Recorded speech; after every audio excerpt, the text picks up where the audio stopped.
अस्सलाम वालेकुम, नमस्कार। हाय दोस्तों, कैसे हैं आप लोग। तो मैं आज आप लोगों को बताने वाला हूं सऊदी अरब से कुछ ज़रूरी ख़बरें और कुछ बात जो है तो इंडिया और पाकिस्तान के हवाले से भी करेंगे। अगर से कोरोना वबा की बात की जाए तो इसको लेके चीन से एक ख़बर है तो वो भी शेयर करते चलेंगे। सऊदी अरब से सदाया की तरफ से जो कि बताया गया है फेक कॉल वगैरह के लिए, और कुछ लोगों को चोरी के इसमें गिरफ़्तार किया गया है। और रमज़ान के हवाले से वहाँ के सरबराह ने यहाँ हरमैन शरीफैन के सरबराह ने क्या बातें कही हैं उसके हवाले से कुछ बात करेंगे।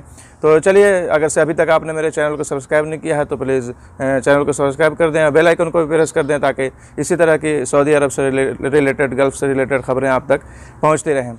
आइए बात शुरू किया जाए। सबसे पहले यहाँ पे आप लोग फ़ोटो में देख सकते हैं, जिस तरह मैंने बताया कि सदाया ने जो कहा है, यहाँ की जो इंटेलिजेंस अथॉरिटी है, कि जो भी आप लोगों के पास किसी के पास जो है तो कॉल आता है, यानी कि पिछले दिनों बताया गया यहाँ पे कि बहुत ऐसी शिकायत मिली है कि गैर मुल्कियों के पास और यहाँ के शहरियों के पास भी कुछ फ़ेक कॉल आया है, जो कि कॉल करके बोलते हैं लोग कि हम यानी कि बैंक की तरफ से उनके अहदेदार बोल रहे हैं या किसी इसका नाम लेते हैं कि हम उसके अहदेदार बोल रहे हैं और कुछ जो है तो मालूमात हासिल करना चाहते हैं, यानी कि कोई कोड वगैरह। तो ये सब देने से मना किया गया। ये ऑलरेडी सभी को पता होना चाहिए और पता है भी लोगों को, लेकिन फिर भी बहुत से लोग जो है तो इस तरीके से लोग बात करते हैं कि बहुत से लोग जो है तो उसके चक्कर में आ जाते हैं कि भाई अब घबरा जाता है अचानक इंसान। सीधा साधा जो बहुत सारे ऐसे लोग हैं जो कि अब भाई यहाँ पे सऊदी अरब में हैं और बोल रहे हैं कि हम यहाँ के ओहदेदार हैं, मुझे आपका जो है तो डिटेल्स चाहिए, नहीं तो बंद हो जाएगा ये वो। अभी कुछ ही दिन पहले की बात है, 4-5 दिन पहले मेरे यहाँ भी साथ में रहने वाले के पास एक कॉल आया, और ख़ास करके अगर से मैं बात करूँ, जहाँ तक मैंने अभी तक जितनी भी कॉल रिसीव की है तो पाकिस्तानी लोग ही कॉल करते हैं। उनकी ही आवाज़, उनकी ही लैंग्वेज से समझ में आता है कि वो पाकिस्तान से रिलेटेड है। यहाँ पे न्यूज़ में ये चीज़ नहीं बताया गया, मैं अपनी पर्सनल ये बता रहा हूँ। तो मैंने पूछा कि क्या डिटेल्स चाहिए आपको, क्यों, आप कौन हैं। तो मैं कंपनी से बोल रहा हूँ फलाने इसकी, और जो है तो मुझे इसका डिटेल्स चाहिए। मैंने कहा आपकी लिब्रा की सिम है। मैंने सबसे पहले कहा कि आप तो बोलने की तमीज़ ही नहीं और आप कंपनी से बोल रहे हैं, लिब्रा क्या है। सिम यहाँ पे जो है लिबारा की है, लिब्रा की कोई सिम नहीं होती है। बंद हो जाएगी या अकाउंट बंद हो जाएगा सामने वाले का, आपको क्यों दर्द हो रही है, आपका बंद नहीं होगा ना। तब वो कुछ बोल के और फट से जो है तो कॉल कट कर दिया। तो इस तरह की फ़ेक कॉल आती है, और यानी कि इससे यहाँ पे सदाया ने चेतावनी दी है, यानी कि बताया है कि इस तरीके से मालूमात हासिल करके नुकसान पहुँचाने की ही रहता है, नुकसान पहुँचाया जा सकता है। और जाहिर सी बात है OTP तो ऐसे भी किसी को नहीं देना चाहिए किसी चीज़ की। तो इस तरह से होशियार रहने के लिए कहा गया है। अब जबकि कोरोना वबा हर जगह जो है तो इसके केसेस कम हो चुके हैं और ज़िंदगी जो है तो मामूल पे आ रही है, लेकिन इस बीच देख सकते हैं आप लोग चीन से जो खबर है, मैं उर्दू न्यूज़ की फ़ोटो शेयर कर दे रहा हूँ कि चीन में हुक्काम ने तेज़ी से फैलते कोरोना वायरस पर काबू पाने के लिए यानी कि कितने लाखों लोगों को, लाखों अफराद को जो है तो घर में रहने की हिदायत दी है, घर में रहने को कहा है। यानी कि लॉकडाउन का यहाँ पे जिक्र नहीं है, लेकिन फिर भी घर में रहने के लिए बताया गया है कि ताकि इससे सेफ़ रहा जा सके। यानी कि वहाँ पर अभी भी जो है तो कोरोना का, हालांकि अगर से आप लोगों को याद होगा कि जो है तो कोरोना वबा चीन से ही शुरू हुई थी, चीन के शहर से जो निकल के और फिर पूरी दुनिया में जो फैली, तो अभी तक जो है ही है। और चीन में अभी भी इस तरीके की बात बताई जा रही है। अब बात करते हैं यहाँ पे चीन के हवाले से। यहाँ पे एक और बात बताते चलें कि चीन में जो है तो एक तैयारा, एक हवाई जहाज़ जो है तो हादसे का शिकार हो गई है, यानी कि गिर के पूरी तबाह हो गई, जिसमें कि 133 लोग सवार थे। ठीक है, यहाँ पे बोइंग 737 के हवाले से बताया गया है कि वो उसने उड़ान भरने के बाद और जहाँ पहुँचना था वहाँ पहुँची नहीं, उसके बाद CCTV कैमरों के ज़रिए और बाद में पता चला कि जो है तो वो हादसे का शिकार हो गई, और जबकि उसमें इतने लोग सवार थे, इतने मुसाफिर जो है तो थे। इस हादसे को लेकर सऊदी अरब ने जो है चीन से हमदर्दी का इजहार किया है। यानी कि अब जाहिर सी बात है, एक यहाँ पे एक इतना बड़ा हादसा हो गया तो उसको लेके हमदर्दी का इजहार किया है। अगर से यहाँ पे थोड़ी सी बात करते चलें तो अपने प्राइम मिनिस्टर PM मोदी ने भी जो है तो चीन का इस पर जो है दुख व्यक्त किया है। हालांकि अब चलिए, उस तो मेरा मौजू नहीं है, नहीं तो उससे बात निकलेगी इंडिया से के हवाले से तो बहुत बड़ी बात निकल जाएगी, वो किसी और चैनल पे मैं करूँगा इंशाल्लाह।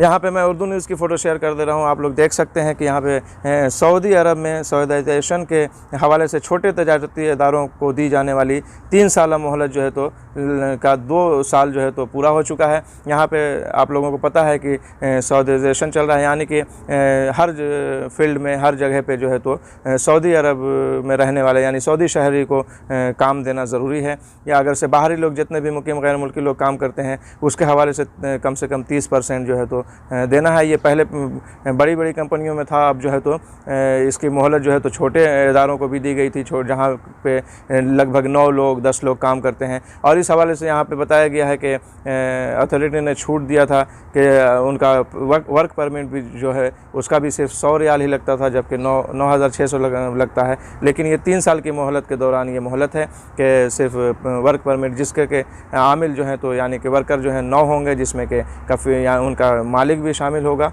तो यहाँ पे जो है उन लोगों के वर्क परमिट जो है तो सिर्फ 100 रियाल ही लगती है। लेकिन ये मुद्दत जो है तो 2 साल गुजर चुकी है, अब 1 साल की मुद्दत और बाकी रही है। इसके बाद जो है तो ये सऊदीज़ेशन का जो काम चल रहा है वो हर फील्ड में और हर जगह, यानी कि बाहरी के लिए पहले तो बड़े बड़े पोस्ट पे जो था वो उसको ख़त्म कर ही दिया गया था, अब हर फील्ड में जो है तो इस चीज़ को लागू किया जा रहा है। यहाँ पे आप लोगों को उर्दू न्यूज़ की फ़ोटो शेयर कर दे रहा हूँ, जिसमें बताया गया है कि इंडिया के दारुल हुकूमत दिल्ली से दोहा जाने वाली कतर एयरवेज़ को कराची में इमरजेंसी लैंडिंग कराना पड़ा, इसलिए कि पायलट ने बताया कि कार्गो अलार्म बजने के बाद जो है तो पायलट ने यह फ़ैसला किया कि यहाँ पे इमरजेंसी लैंडिंग कराना पड़ेगा। और फिर इमरजेंसी लैंडिंग होने के बाद पूरी चेकिंग हुई तो उसमें कुछ ख़राबी तो नहीं निकली, लेकिन उसके बाद भी मुसाफिरों को जगह तक पहुँचाने के लिए यानी कि दोहा तक पहुँचाने के लिए दूसरी फ़्लाइट का दूसरे इसका जो है तो बंदोबस्त किया गया और उस फ़्लाइट को वहीं पर रोक दिया गया। ठीक है, हो सकता है कि कुछ प्रॉब्लम होगा, और ऐसे भी देख सकते हैं आप लोग, जैसा कि चीन में बताया कि हवाई जहाज़ जो है तो शिकार हो गई है हादसे का, तो इसको देखते हुए जाहिर सी बात है चौकन्ना रहना ज़रूरी है। जैसा कि मैंने वीडियो के शुरू में कहा था कि कुछ लोगों को गिरफ़्तार किया गया है, तो उर्दू न्यूज़ की आप लोग फ़ोटो देख सकते हैं।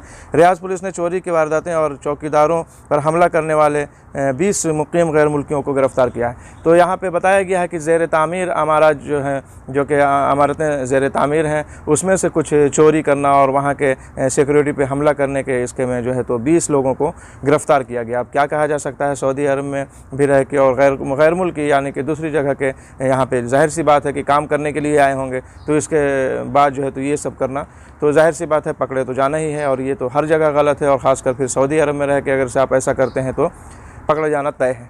सऊदी अरब में हरमैन शरीफैन इंतज़ामिया के सरबराह आला डॉक्टर अब्दुल रहमान अस्सुदैस ने कोरोना वबा के बाद ज़िंदगी मामूल पर आने पर रमज़ान मुबारक के हवाले से बड़े ऑपरेशनल प्लान का ऐलान किया है। ठीक है, इसमें बताया गया है सबक वेबसाइट के मुताबिक कि डॉक्टर अब्दुल रहमान अस्सुदैस ने कहा है कि इस साल रमज़ान मुबारक में उम्रा ज़ायरीन के लिए खिदमत पर 12,000 कारकुनान तैनात होंगे, ख़वातीन अहलकार भी इसमें शामिल हैं। तो 12,000 लोग जो है तो इसके लिए तैनात किए गए हैं वहाँ पे उम्रा ज़ायरीन की खिदमत के लिए, जिसमें ख़वातीन हज़रात भी शामिल हैं। और हरमैन शरीफैन इंतज़ामिया के सरबराह आला ने ऑपरेशन प्लान का ऐलान करते हुए कहा कि उन्होंने बताया कि मुमताज़ उलमा बोर्ड के 8 रुकन रमज़ान मुबारक के दौरान मस्जिद अल हराम में दर्स देंगे। अगर से उम्रा ज़ायरीन के हवाले से बात किया जाए तो उन्होंने कहा है कि उम्रा ज़ायरीन को मस्जिद अल हराम में आने जाने के लिए 3 बड़े दरवाज़े मुख्तस किए गए हैं। ज़ायरीन बाब मलिक अब्दुल अज़ीज़, बाब मलिक फ़हद और बाब अल सलाम से दाखिल होंगे, और उन्होंने